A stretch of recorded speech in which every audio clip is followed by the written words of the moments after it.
muito obrigado.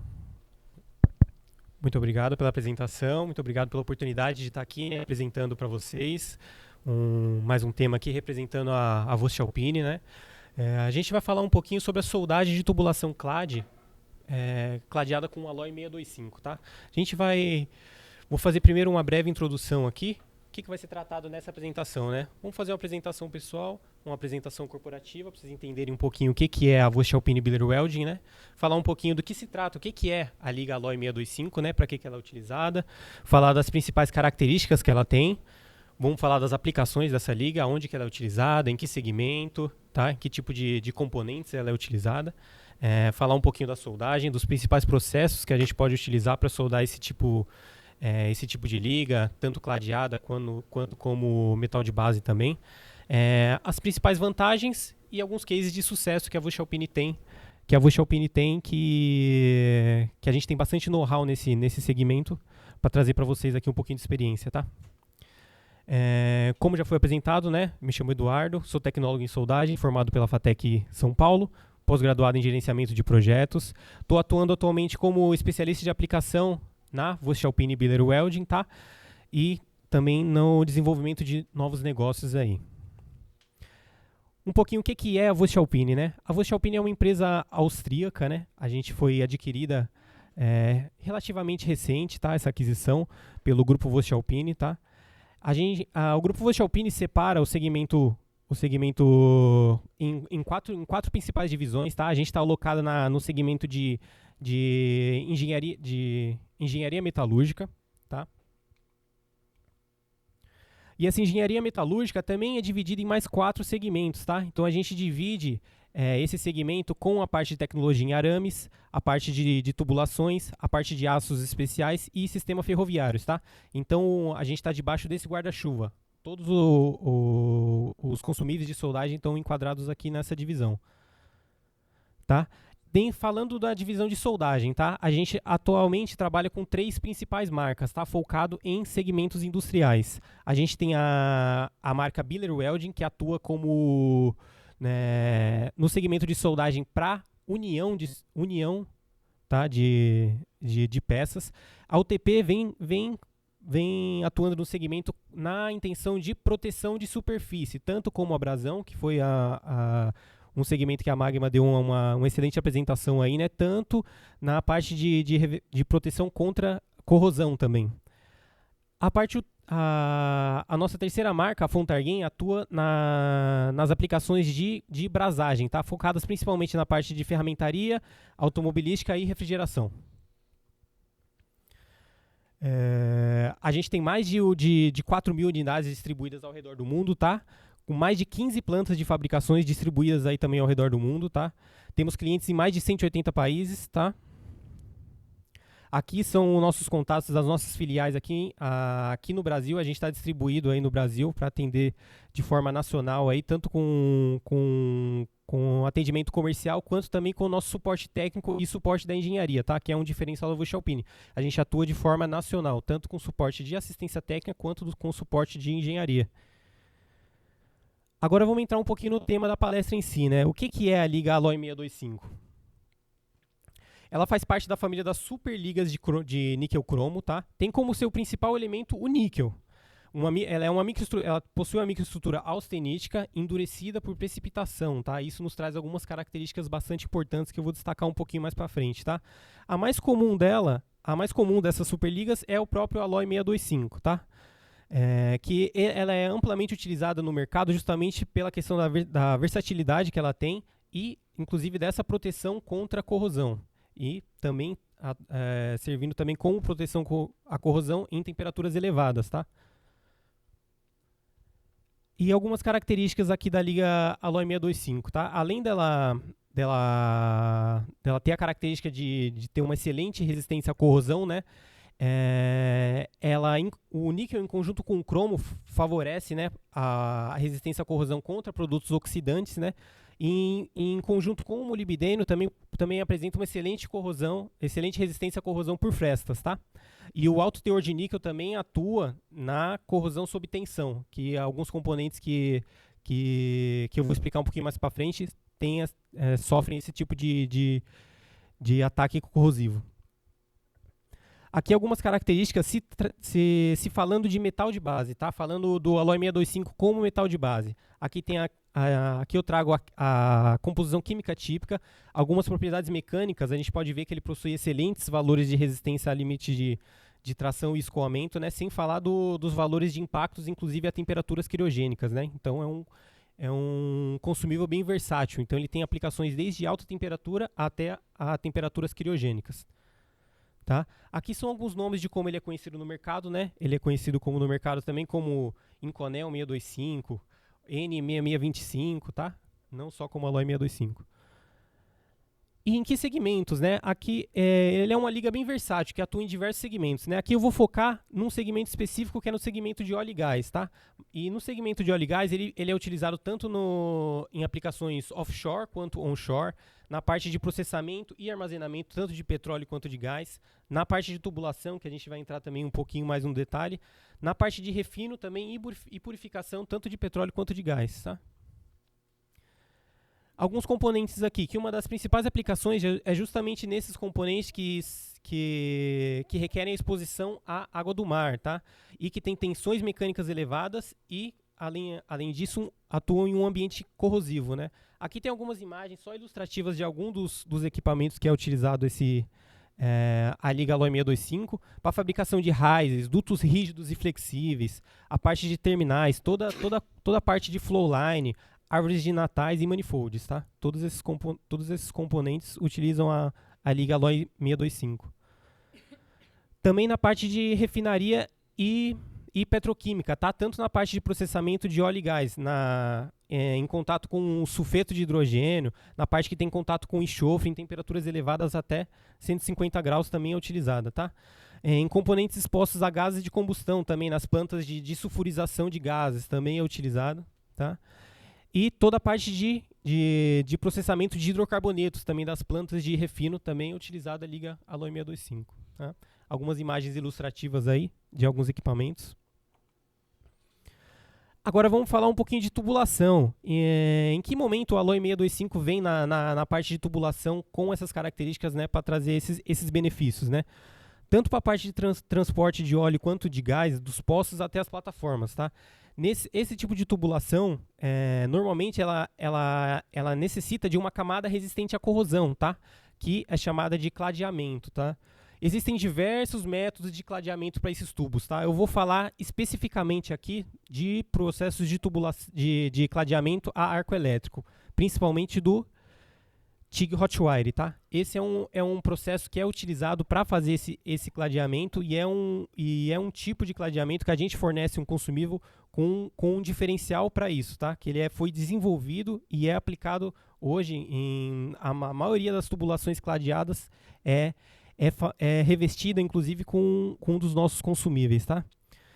E por que utilizar, né, o TIG Hotwire como um processo de soldagem para cladeamento, né, para revestimento? Justamente pelo controle da composição química que a gente vai ter, né, um melhor controle da diluição desse consumível no metal base e o Hotwire vem justamente para contribuir com o processo TIG com uma maior taxa de deposição, tá? Para eu ter uma produtividade maior, tá? Aqui eu coloquei só toque de curiosidade, né, para entender a diferença da composição química de um tubo API X65 com o revestimento à corrosão, tá? Aqui está destacado um arame sólido, ER-NiCr MO3, tá? Só para vocês destacarem a diferença na composição química, tá? Entre esses dois, tanto do metal base do tubo quanto do revestimento cladeado. Aqui tem algumas imagens ilustrativas, tá, de como que esse revestimento é feito, tá? Mas para quem não tem familiaridade com essa aplicação, é feito um revestimento interno no tubo, né, por um processo de soldagem. Aqui tem uma seção transversal de como é que fica esse revestimento, tá vendo?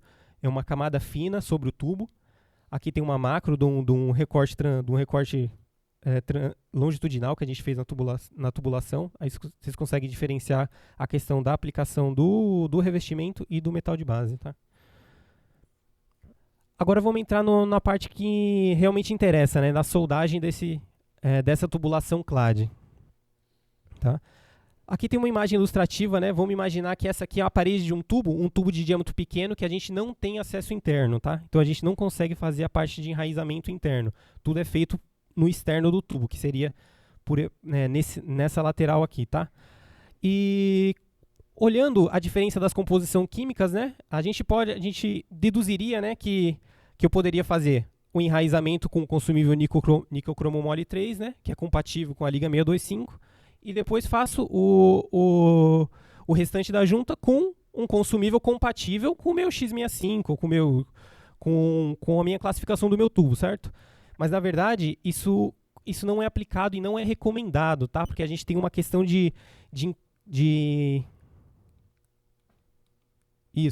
gente tem problemas de trinca e de soldabilidade, devido justamente à incompatibilidade que a gente tem de microestrutura, tá? Justamente nessa região de interseção aqui.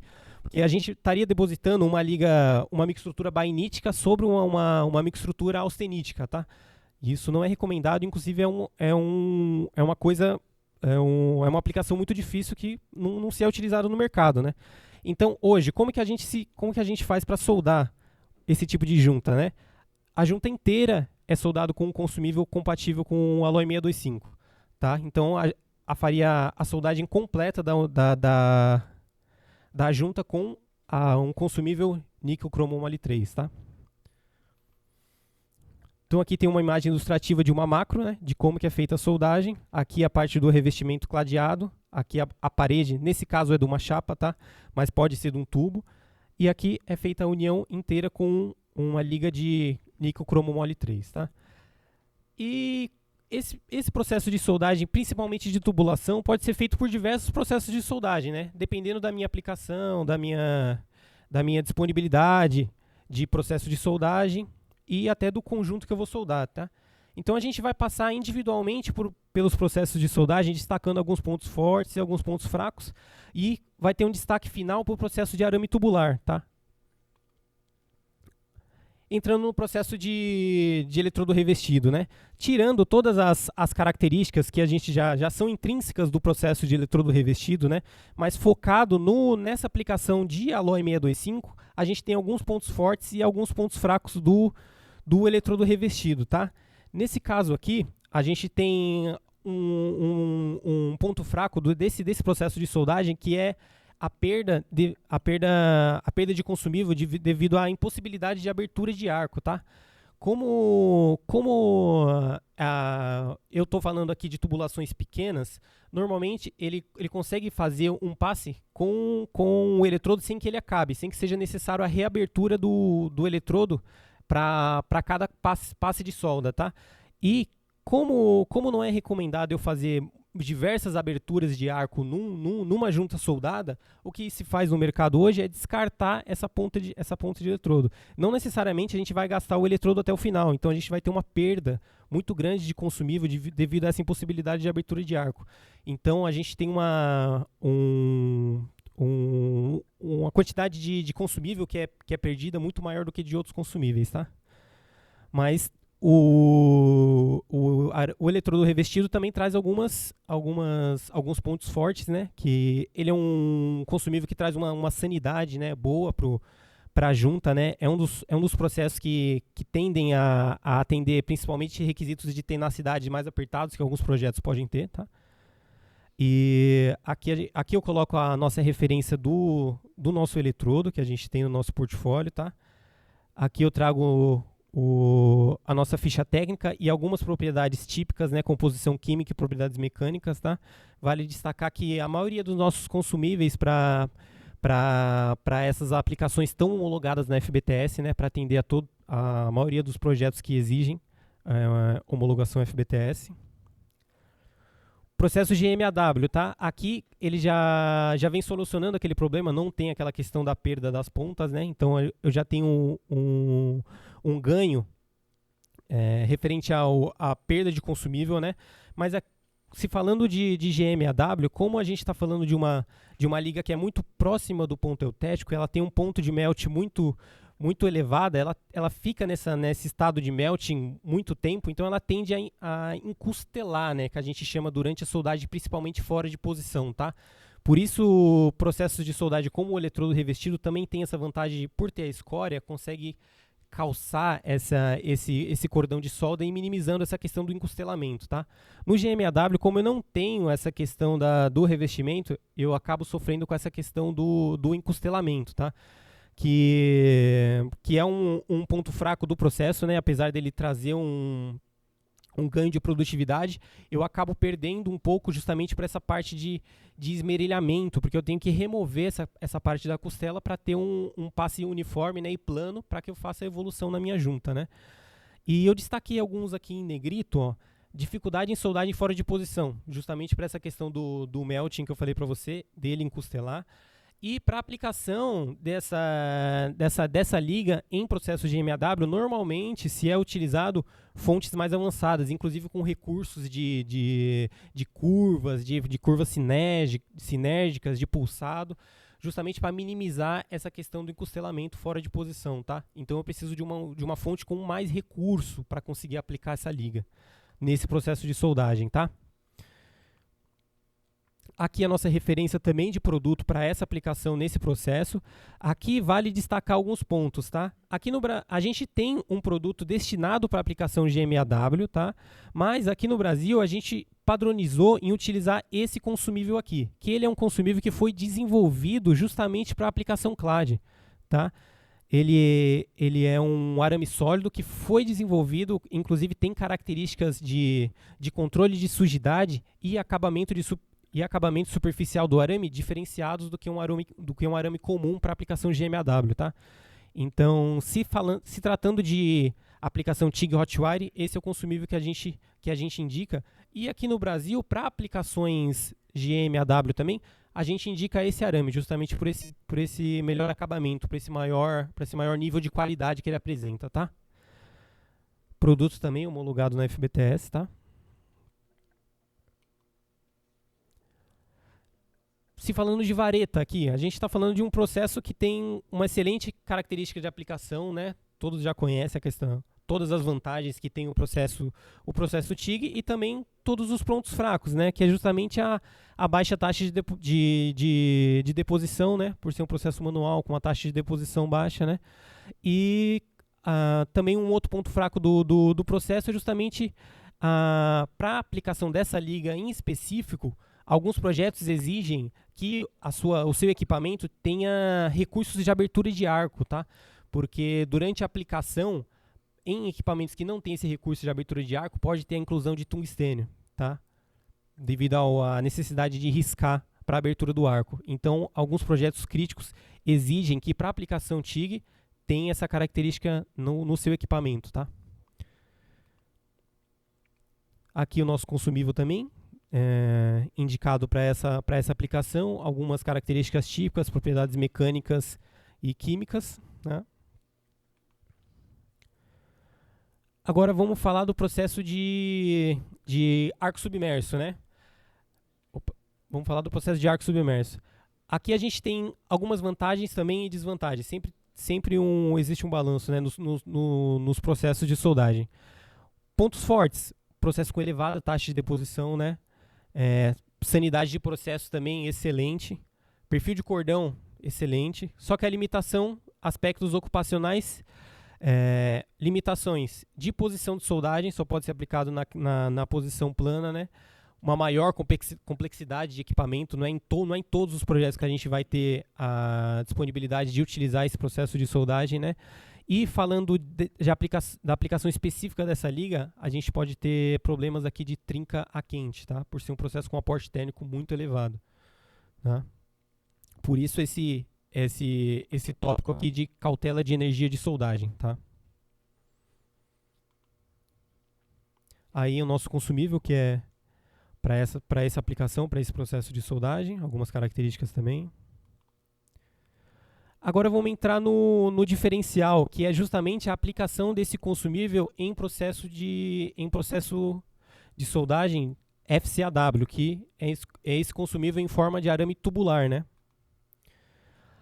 Então a gente tem diversos pontos fortes para esse consumível, para esse desenvolvimento aqui, né, que vem justamente para compensar alguns desses tópicos, alguns desses pontos fracos que eu falei dos demais processos, né, principalmente se falando do processo de GMAW, tá? Como ele utiliza a mesma fonte para aplicação, e nesse caso aqui, um dos pontos fortes é que ele não necessita de uma fonte com recursos avançados, tá? Qualquer fonte convencional de soldagem GMAW ou FCAW pode aplicar esse tipo de consumível, tá? Eu não necessito de uma fonte cinética, uma fonte pulsada. Uma fonte convencional de soldagem GMAW, FCAW pode aplicar esse tipo de consumível, tá? Um outro ponto forte que esse consumível traz é justamente a questão do melhor perfil de cordão, principalmente fora de posição. Porque, fazendo um paralelo com o eletrodo revestido, aqui a gente também vai ter a escória para calçar o nosso cordão e contribuir com esse perfil de cordão para que não ocorra aquela questão do encostelamento, tá? Então, esse é um consumível que solda tranquilo fora de posição, não tem aquela limitação que o processo GMAW apresenta, tá? A limitação é para baixíssimas espessuras, esse processo não é recomendado. Isso é uma característica do arame tubular em geral, né? Não é utilizado para baixas espessuras, tá?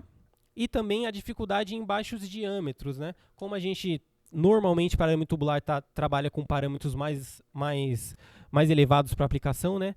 Fica difícil para o soldador conduzir a tocha numa velocidade suficiente para soldagem de diâmetros pequenos, tá? Isso pode ser driblado com aplicação mecanizada, orbital, mas via de regra é um ponto fraco desse consumível, tá?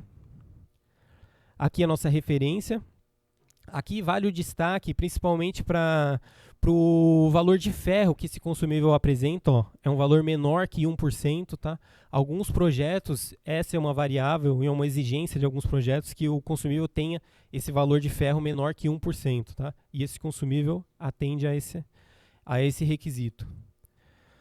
Trazendo também algumas vantagens, esse produto é homologado nas mais diversas homologadoras navais, né? Tanto para aplicação como níquel cromo mole 3, tanto na aplicação como um consumível para soldagem de até 9% níquel também, ele é homologado nessas homologações navais. Então, tanto para aplicações onshore e offshore que eu comentei para vocês, também é utilizado para a parte de LNG, tá?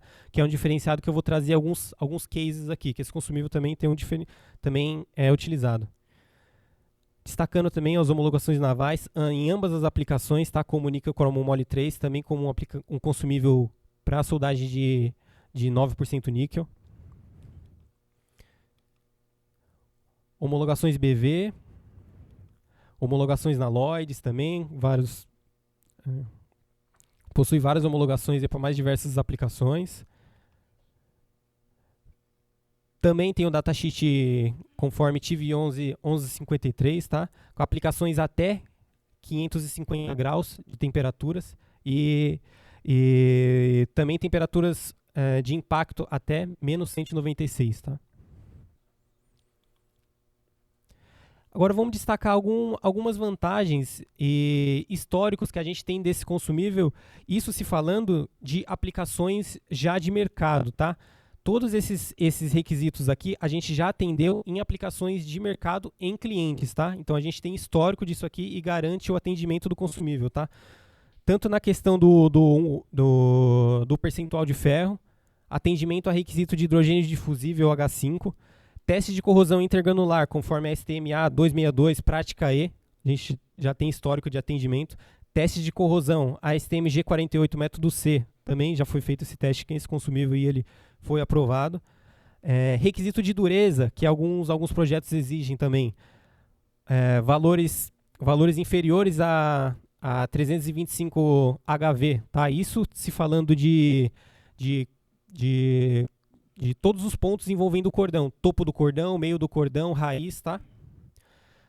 Ensaio de suscetibilidade a trinca quente também.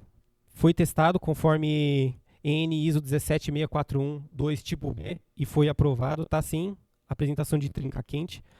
E em aplicações, normalmente, todos esses projetos, eles exigem que seja feita testes volumétricos, né? Radiografia, ultrassom, e esse consumível também foi aprovado na questão de ultrassom Phased Array, tá? vamos trazer alguns cases de sucesso aqui, tá? Devido a uma questão de sigilo, aqui eu não trouxe clientes nem projetos, tá? Mas eu trouxe algumas imagens ilustrativas, algumas imagens aqui das aplicações, tá? E a confirmação de que esse consumível obteve um resultado excelente nas aplicações, tá? Tanto na parte de qualificação quanto de execução do projeto em si, tá? Nesse caso aqui foi uma aplicação orbital, tá? Desse consumível, do nosso consumível Foxcore 625T1, tá? Posição 5G tubo fixo, aplicação orbital, né? Dá para ver aí a excelente questão do perfil de cordão, né? Cordão extremamente flat, né? Vale destacar também a destacabilidade de escória que esse produto apresenta, que é excelente. Tá? Nesse caso aqui era um tubo API 5L X65 cladeado 625. Aqui mais uma aplicação. Aqui já era uma tubulação de diâmetro mais elevado.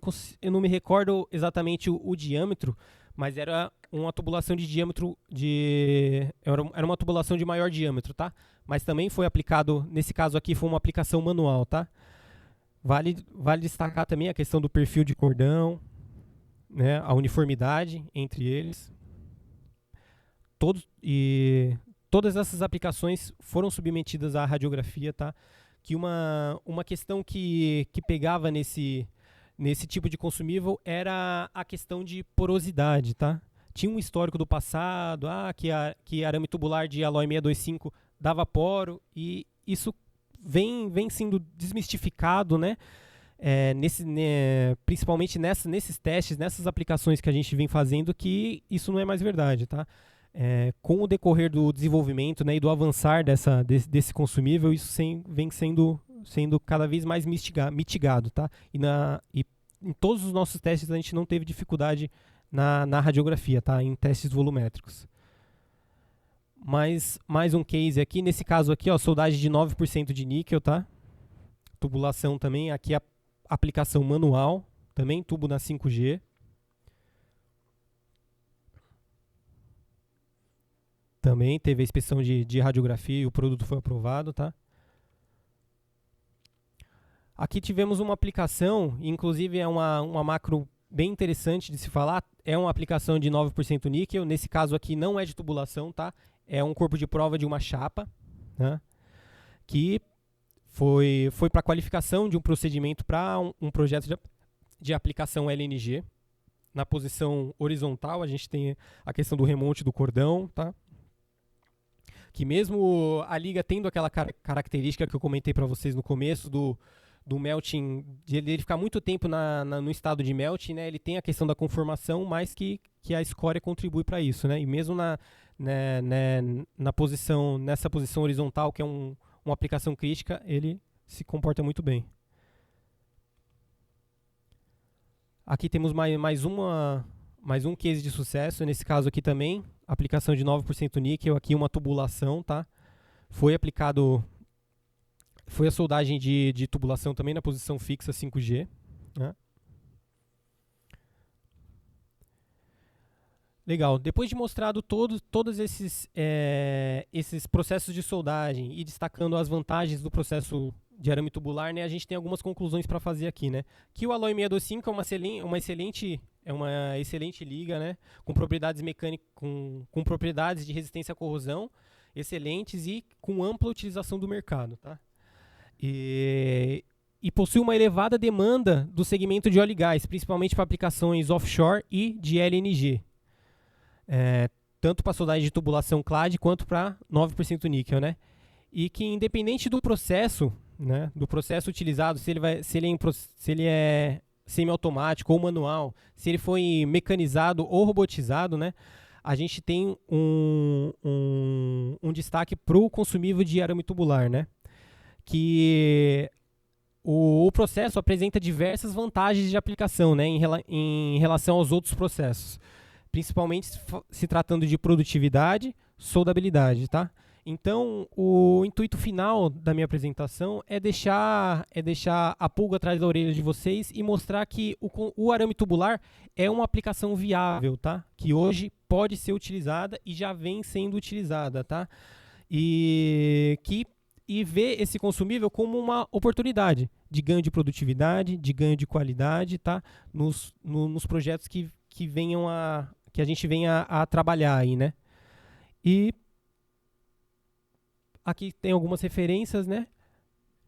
E aqui meu contato, queria agradecer vocês e me deixar à disposição aí, caso vocês tenham dúvidas, queiram mais detalhes referente a esse consumível, algum histórico que a gente possa ter, que a gente possa compartilhar com vocês, tá? Fico inteiramente à disposição de vocês aí. Obrigada, Eduardo. Obrigada. Alguém aqui perguntas? Vamos lá.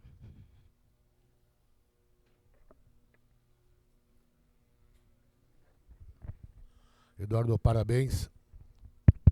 Parabéns pela apresentação. Eu só gostaria de uma informação. Quando você fez a aplicação do tubular naqueles tubos, a raiz foi feita com TIG, não com tubular. Naqueles casos foram feitas com TIG, tá? Todas com TIG. Todas com TIG. Mas só um detalhe, a gente tem homologações navais que esse produto foi testado com aplicação com backing, tá? Raiz feita com arame tubular, com backing e foi aprovado. Ok, mas sem aplicação, fazendo a penetração direto com o tubular. Com utilização de backing, isso. Ok, obrigado. Perfeito. Mais alguém, por favor?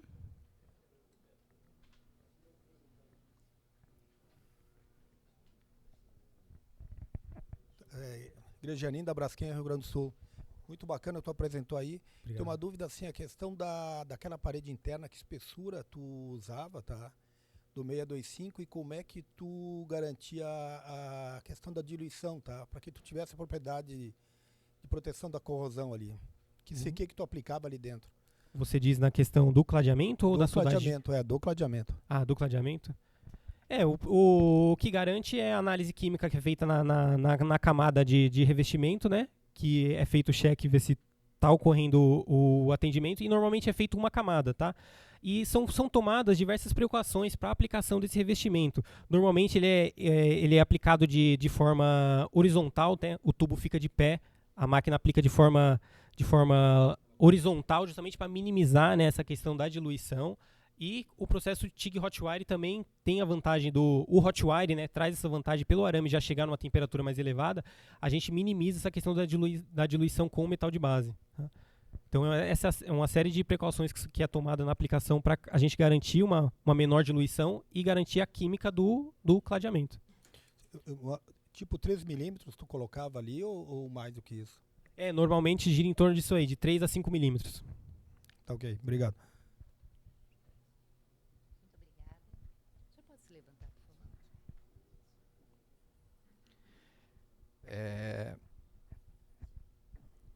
Eduardo, parabéns pela apresentação, Obrigado. excelente, né? Wagner Pereira, da Oil States. Nós estamos, né, neste momento com uma obra, inclusive, de F65 cladding, né, com soldas de união, e usando o processo TIG. Né? Gostei muito da parte de arame tubular e pensando seriamente nos próximos projetos. Falando em TIG e processo GMAW, né, aplicações tanto manual quanto mecanizada, orbital, né? Eu gostaria de tirar uma dúvida sobre a condição superficial desse consumível, né? Tá. Daquele sabão de trefila que a gente Isso. sabe que tem, né? Nós, por recomendação, a gente sempre usa lá um álcool isopropílico com pano para limpar. Mesmo assim, a gente percebe o surgimento de alguma porosidade, né? E tendo até uma atenção para que seja que a gente faça uma limpeza mais eficaz, né? Vocês têm algum estudo desse sabão de trefila, se isso impacta, se isso realmente pode causar porosidade e como minimizar? Se vocês têm um estudo disso, ou realmente a condição de entrega, por exemplo, eu posso tirar da embalagem e usar sem preocupação? Obrigado. Sim, esses consumíveis que eu destaquei para vocês, principalmente na aplicação vareta e arame sólido, né, que a gente comentou, a gente não tem essa dificuldade, tá? é executado uma série de cautelas durante a fabricação tanto da vareta quanto do arame sólido, destacando o diferencial para o arame sólido, que a gente vê mais essa característica, né, justamente pela alta taxa de deposição do processo de GMAW, tá? E realmente esse consumível que eu trouxe para vocês aqui para essa aplicação, o que é utilizado tanto para TIG Hotwire quanto para o processo GMAW, ele é um produto diferenciado, tá? Que a gente inclusive faz alguns testes que eu optei em não colocar nessa apresentação, mas que chama um teste Kodak, que analisa justamente essa questão da sujidade do consumível, tá? E o nosso atende na melhor característica que tem desse teste Kodak, tá? Então é um consumível que você pode realmente tirar da caixa e utilizar. Não tem essa questão então ele tem uma excelente questão de acabamento superficial e de sujidade, né? De limpeza de arame também. Né?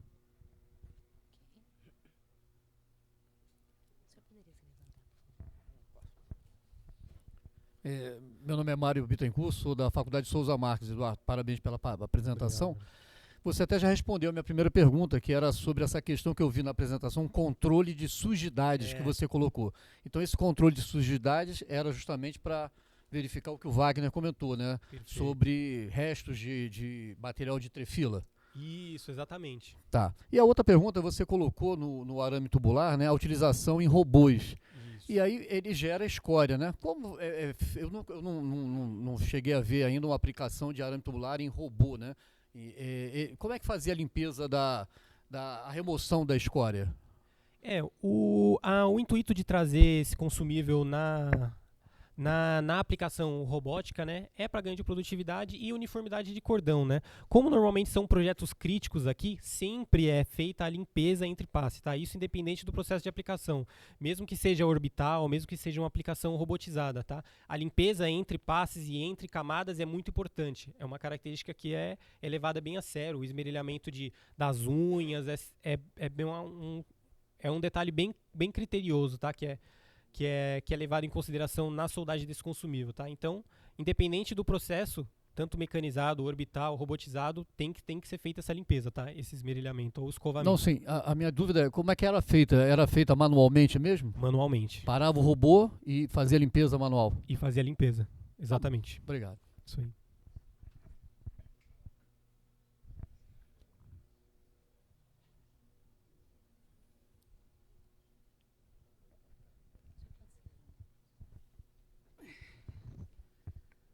Eduardo, parabéns pela sua apresentação. Pediria para você voltar, acho que umas 4 imagens aí. Uma espessura de... Essa aí. Essa? Tá. A da direita aqui, que ensaio foi executado aí? Você diz nessa É. macro? Isso. Aqui é uma seção transversal e uma macro, ataque unital Só isso. e análise Mas via e microscópio. não destrutivo, qual que foi executado aí? Não destrutivo, somente ensaio visual. Só o visual? E ensaio de radiografia, né? Ah, que é a tá. análise volumétrica. Porque na parede do lado esquerdo você tem uma indicação no centro da chapa, e essa indicação aí é de segregação, entendeu? Você diz essa marca aqui? Não, a direita sua. Essa aí. Isto. Nesse ponto? Aqui, ó. Do lado esquerdo, no meio da chapa, Aqui? é uma linha de segregação aí. Tá. Metal base. Ah, sim. Tá? Então, esse tipo de, vamos falar assim, essa indicação e essa banda de segregação, você não vai conseguir executar determinados ensaios, por exemplo, de TOF, né? Tá. E no ultrassom, conforme o nível de segregação, ele não vai indicar nada. Tá. E na radiografia, lógico, ele não vai aparecer. Sim. Então é Nesse só caso uma foi questão radiografia. de ilustração aí, achei interessante de aparecer Sim, essa falha aí, ok? legal. Obrigado. Muito obrigada. O senhor pode se levantar, por favor, e se apresentar? Meu nome é Fernando, da Faculdade Senai Osasco. Parabéns, Eduardo, pela Obrigado, apresentação.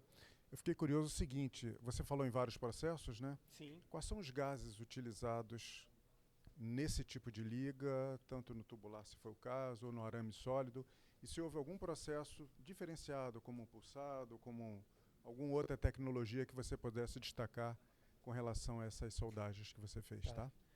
Para os demais processos, TIG, processo GMAW, sempre é um gás inerte, tá? Existem misturas específicas, principalmente para essa aplicação cladding, para eu ganhar a questão de produtividade, melhor perfil de cordão, tá?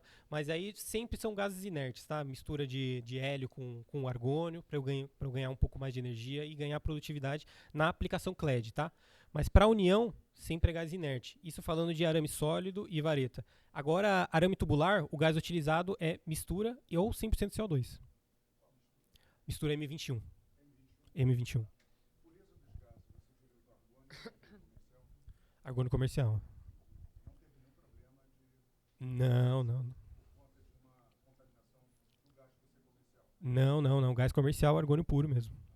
Tá bom? Mais alguma pergunta? Vamos aproveitar que o Eduardo está aqui à disposição. Podemos encerrar aqui? Vamos lá.